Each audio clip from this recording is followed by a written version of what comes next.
Ce qu'on appelle un cours au soir. C'est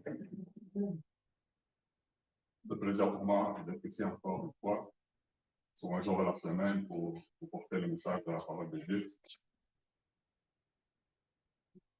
Et le message de ce matin est intitulé Jésus-Christ, le Rédempteur.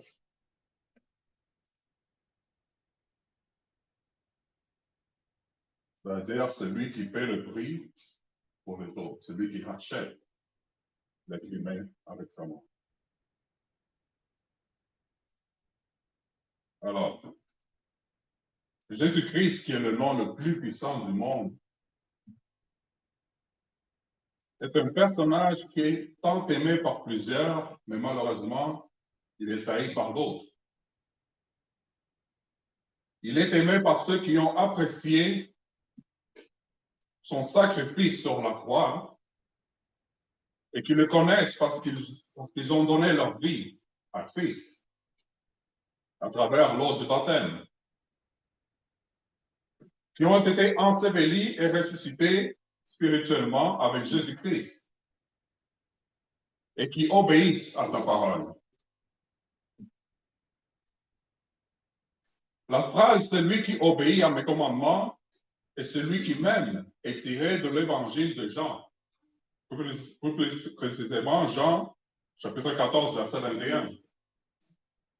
Et souligne le lien entre amour et obéissance à Dieu. Et signifie que l'obéissance au commandement de Dieu est une expression concrète et tangible de notre amour pour lui. En d'autres termes, suivre les commandements de Dieu est une manifestation de notre amour pour lui.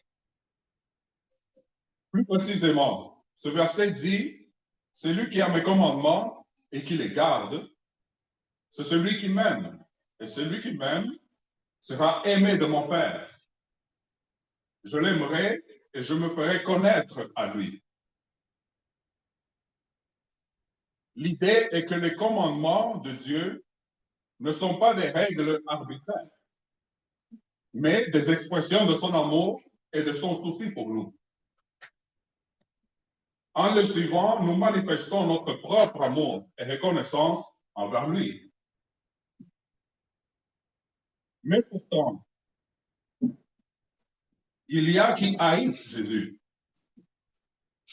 Parce que ces personnes savent que Jésus est le Rédempteur, qu'il est venu pour sauver les pécheurs, parce qu'il est le Tout-Puissant et parce que Jésus a vaincu la mort spirituelle. Les démons ont peur de Jésus et le diable a horreur de son existence et de son accomplissement pour l'être humain sur la terre. Jésus n'est pas seulement venu nous sauver de la mort éternelle, mais aussi il est venu nous apporter la vérité de sa parole. Cette parole qui nous donne vie en Jésus et que nous la portions dans nos cœurs pour ensuite pouvoir méditer sur ces paroles et pouvoir aussi vivre en vie une vie agréable à Dieu. Et avec l'aide du Saint-Esprit qui habite en nous, alors nous pouvons être agréables à Jésus et à Dieu lui-même.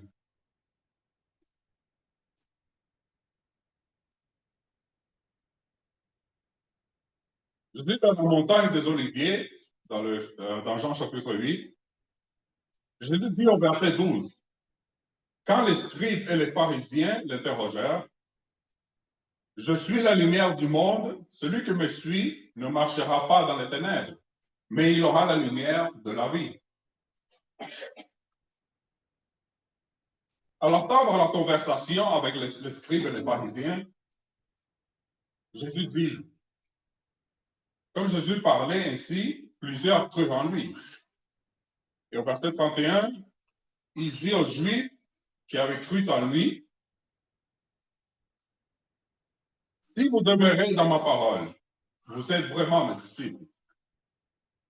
Vous connaîtrez la vérité et la vérité vous affranchira. » Ils lui répondirent, « Nous sommes la postérité d'Abraham et nous ne fûmes jamais esclaves de personne. Comment dis-tu, vous deviendrez libres? En vérité, je vous le dis, » leur répliqua Jésus. Quiconque se livre au péché est esclave du péché.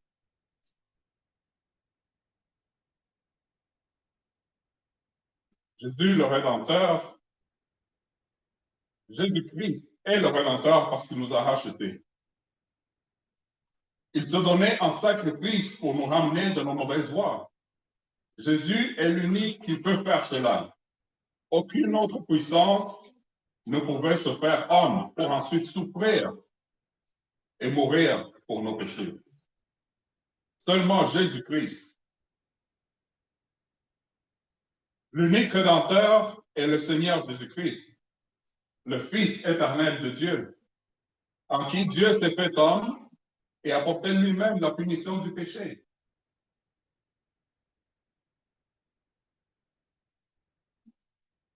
Le Fils unique qui est avant tout le siècle, que l'on ne peut ni toucher ni appréhender, lui qui est unité, incorporel, ça veut dire qu'il est esprit, a revêtu un corps mortel et visible comme le nôtre. Et pour quelle raison, dit-on? Pour qu'en venant parmi nous, il nous enseigne et qu'ainsi, enseigné, il nous conduise par la main vers les choses invisibles aux humains. Car puisque les hommes accordent plus de confiance à ce que leurs yeux voient qu'à ce que les oreilles entendent, ils doutent lorsqu'ils ne voient pas. Il s'est donc abaissé et s'est révélé dans un corps.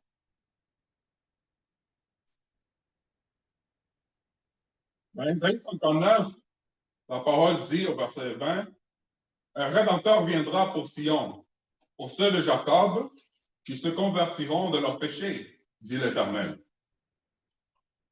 Et ici, dans Job, chapitre 19, versets 25 à 27, la parole dit, mais je sais que mon Rédempteur est vivant et qu'il se lèvera le dernier sur la terre. Quand ma peau sera détruite, il se lèvera. Quand je n'aurai plus de chair, je verrai Dieu. Je le verrai et il me sera favorable, mes yeux le verront. Et non ceux d'un autre. Mon âme languit d'attente au-devant de moi. Ça, c'est Job qui parlait. Alors Dieu savait qu'il fallait racheter l'être humain, qui était sous l'emprise du diable, et alors le seul Rédempteur est Jésus-Christ.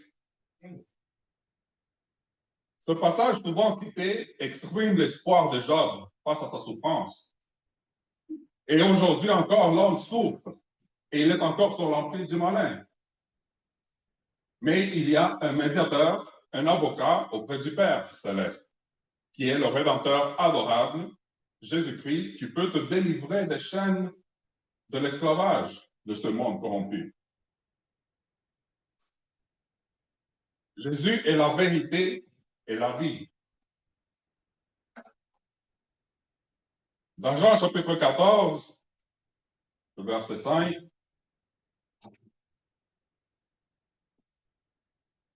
Thomas lui dit, Seigneur, nous ne savons où tu vas. Comment pouvons-nous en savoir le chemin? Et Jésus lui dit, je suis le chemin, la vérité et la vie. Nul ne vient au Père que par moi. Si vous me connaissez, vous connaîtrez aussi mon Père. Et dès maintenant, vous le connaissez et vous l'avez vu, parce qu'ils ont vu Jésus. Et aussi dans Ésaïe, chapitre 35, le verset 8 et 9, la parole dit, il y aura là un chemin frayé, une route qu'on appellera la voie sainte. Nul impur n'y passera. Elle sera pour eux seuls. Ceux qui la suivront, même les insensés, ne pourront s'égarer. C'est-à-dire, si tu es impur, tu ne passeras pas. Mais si tu suis Jésus dans la voie sainte, tu y passeras. Alors procure-toi d'être pur devant Dieu.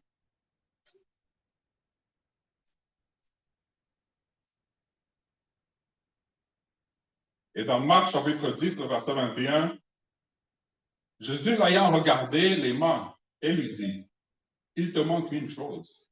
Va, vends tout ce que tu as donne-les aux pauvres, et tu auras un trésor dans le ciel. Et nous saurons la suite de ce chapitre.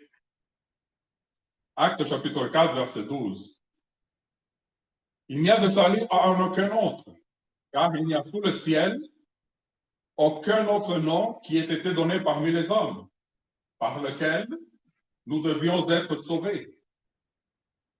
Hébreux chapitre 7, verset 25. C'est aussi pour cela qu'il peut sauver parfaitement ceux qui s'approchent de Dieu par lui, étant toujours vivant pour intercéder en leur faveur. Vous connaîtrez la vérité et la vérité vous affranchira. Jésus-Christ est la vérité. Mais il est aussi la vie. Parce que seulement en Jésus-Christ, vous obtiendrez la vie éternelle. Dieu veut que vous approchiez de lui et que vous connaissiez le chemin. Le Rédempteur, Dieu vous a fait libre, c'est-à-dire de choisir entre la vie et la mort. C'est à vous de choisir. Mais seulement en Jésus, vous pouvez avoir la vie éternelle. Parce que celui qui n'est pas en Christ marche dans les ténèbres. Imaginez-vous pour une seconde que Dieu vous n'aurait pas fait libre, que vous êtes obligé de suivre son chemin. Tout le monde se serait plein. Mais il vous en fait libre de choisir. C'est à vous de choisir.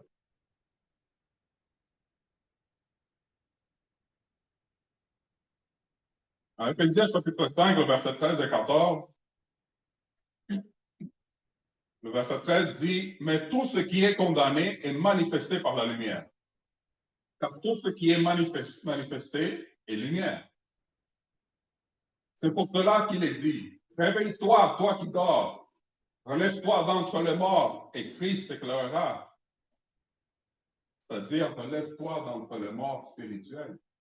Parce que ceux qui ne sont pas en Christ, ils marchent dans les ténèbres. Ils marchent entre les morts spirituels. Romains chapitre 13, verset 11 dit, « Cela importe d'autant plus que vous savez en quel temps nous sommes. C'est l'heure de vous réveiller en fin du sommeil, car maintenant le salut est plus près de nous que lorsque nous avons cru. La nuit est avancée, le jour approche. Dépouillons-nous donc des œuvres de ténèbres et revêtons les armes de la lumière. Marchons honnêtement, comme en plein jour, loin des excès et de l'ivrognerie, de la luxure et de l'impudicité, des querelles et des jalousies. Mais revêtez-vous du Seigneur Jésus-Christ et n'ayez point soin de la chair pour en satisfaire les convoitises.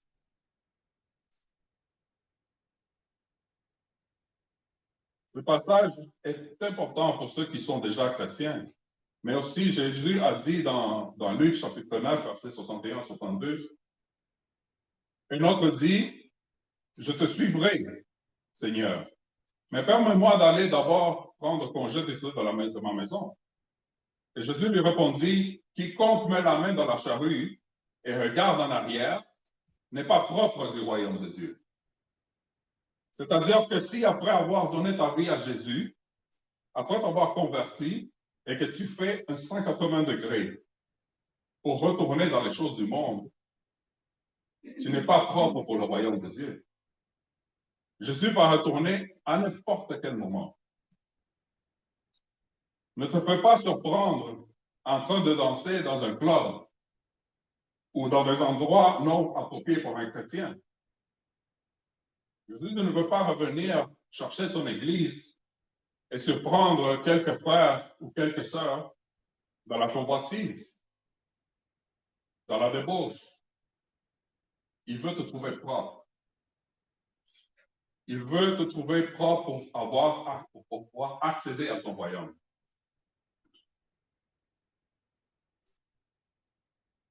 Jésus annonçait dans l'Ancien Testament. Juste avec que dans le sacrifice de l'agneau, l'être humain n'avait aucune opportunité de survivre au jugement dernier, sans le sacrifice de l'agneau. C'est pour cette unique raison que l'on voit Jésus être annoncé, beaucoup plus avant son arrivée sur terre. Aucun autre sacrifice d'animaux fait par les hommes ne pouvait enlever les péchés que l'homme portait. Seulement le sacrifice de son Fils unique. Seulement son sacrifice peut nous ôter ses péchés et nous aider à commencer une nouvelle vie en Jésus-Christ. Et sur la naissance de Jésus, dans Isaïe chapitre 7, verset 14, la parole dit, voilà pourquoi c'est le Seigneur lui-même qui vous donnera un signe.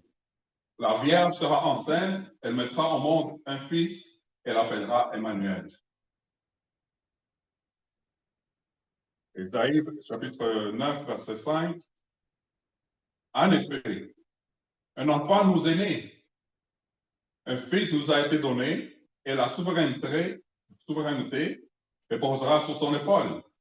On l'appellera merveilleux conseiller, Dieu puissant, Père éternel, Prince de la paix. Et ici, dans Michée, chapitre 5, verset 1, et toi, Bethléem Ephrata, qui est petit parmi les villes de Juda, de toi sortira pour moi celui qui dominera sur Israël et dont l'origine remonte loin dans le passé, à l'éternité. Parce que Jésus-Christ est vivant et il est éternel. Et sur le ministère et la mort de Jésus.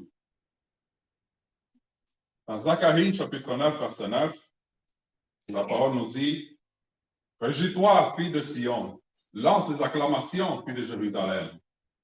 Voici ton roi qui vient à toi. Il est juste et victorieux. Il est humble et monté sur un âne, sur un ânon, le petit d'une ânesse. » Ainsi que dans Somme, chapitre 22, versets 17 à 19, « Oui, des chiens m'environnent. Une bande de séralates ronde autour de moi. Ils ont percé mes mains et mes pieds. Je pourrais compter tous mes os. Eux, ils m'observent. Ils me regardent. Ils se partagent mes vêtements. Ils tirent au sort mon habit. » Ainsi que dans Zacharie, chapitre 12, verset 10, prédit que le Messie devait être percé, comme ce fut effectivement le cas après la mort de Jésus sur la croix. On pourrait donner bien d'autres exemples, mais ceux-ci sont suffisants. Tous ces exemples-là sont suffisants. L'Ancien Testament annonce clairement la venue de Jésus comme le Messie. Et la prophétie la plus claire concernant Jésus est contenue dans l'ensemble du chapitre 53 du livre d'Ésaïe, celui que notre frère bien-aimé nous a lu ce matin. Le verset 3 à 7 sont particulièrement clairs, parce que ça dit méprisé et délaissé par les hommes, homme de douleur, habitué à la souffrance. Il était pareil à celui face auquel on détourne la tête. Nous l'avons méprisé, nous n'avons fait aucun cas de lui. C'est-à-dire le monde en côté. Pourtant, ce sont nos souffrances qu'il a portées. C'est de nos douleurs qu'il s'est chargé. Et nous l'avons considéré comme puni, frappé de Dieu et humilié. Mais lui, il était blessé à cause de nos transgressions, brisé à cause de nos fautes. La punition qui nous donne la paix est tombée sur lui. Et c'est par ces blessures que nous sommes guéris. Nous étions tous comme des brebis égarées. Chacun suivait sa propre voie. Et l'Éternel a fait retomber sur lui nos fautes à tous. Il a été maltraité, il s'est humilié et n'a pas ouvert la bouche. pareil à un agneau qu'on mène à l'abattoir, à une brebis muette devant ceux qui l'attendent. Il n'a pas ouvert la bouche.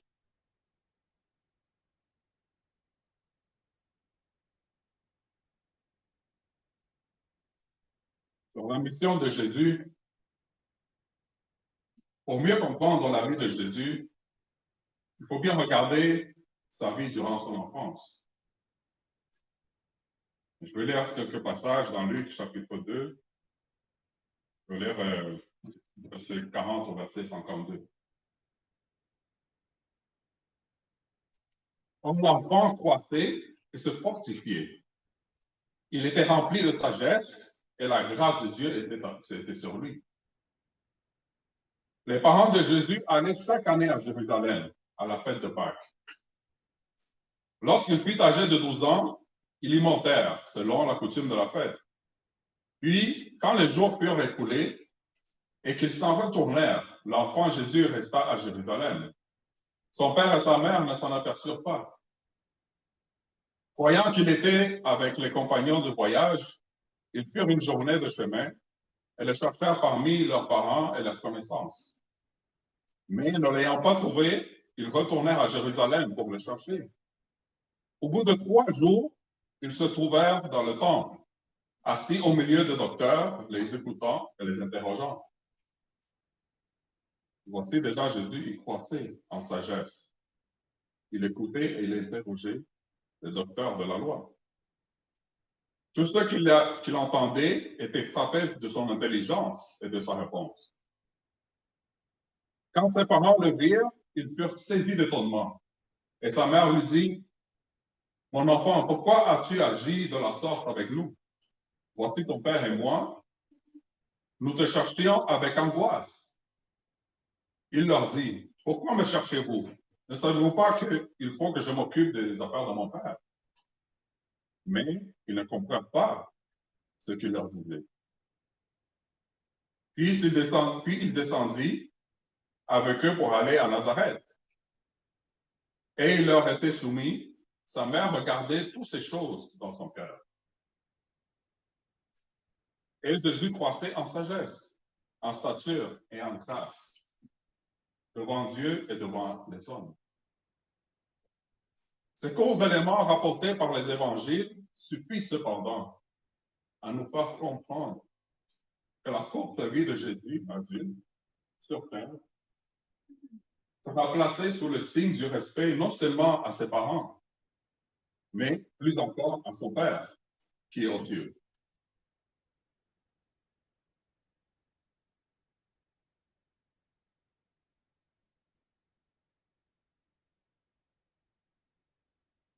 Pour conclure, alors, avec ce que nous avons écouté, nous avons conclu que Jésus est la vérité. La vérité de sa parole nous affranchira. C'est-à-dire que sa parole nous rend libres de l'esclavage de ce monde. Jésus est aussi la vie, parce que seulement en lui, on peut obtenir la vie éternelle. Jésus est le seul chemin qui existe pour avoir une place dans sa demeure. Si tu obéis à Dieu, Dieu va te préparer une place dans sa demeure. Et Jésus-Christ est le Rédempteur. Il est celui qui nous a rachetés. Le monde était condamné, mais vous pouvez être sauvés si vous faites le bon choix de lui appartenir. Il faut que vous abandonnez le train de ce monde et faites place dans votre cœur au Rédempteur Jésus-Christ.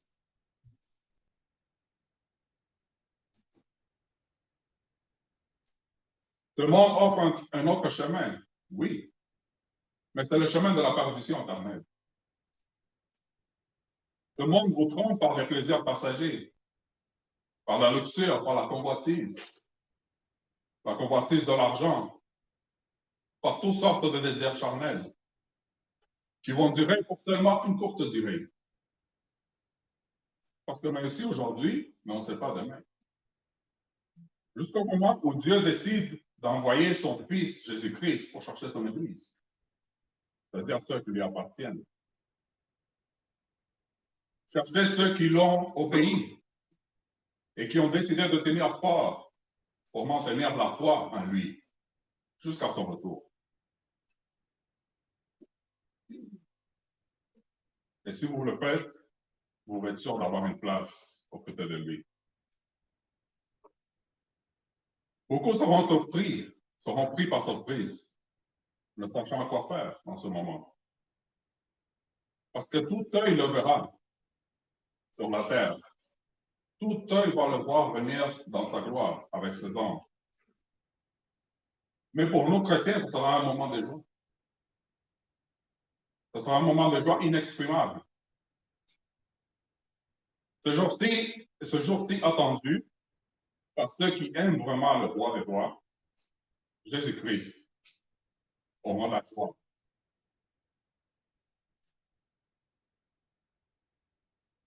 Et pour finir, je prends les paraboles des 10 vierges.